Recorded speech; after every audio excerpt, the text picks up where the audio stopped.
You ask Tiger to solve. This deals with linear equations with one unknown. The final result is x equals 428. Let's solve it step by step.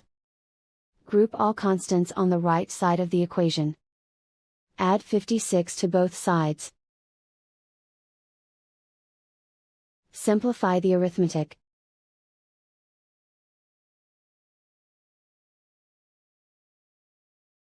Isolate the x. Multiply both sides by 4.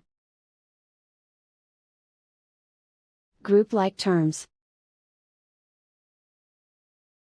Multiply the coefficients. Simplify the fraction. Simplify the arithmetic. And so the final result is x equals 428.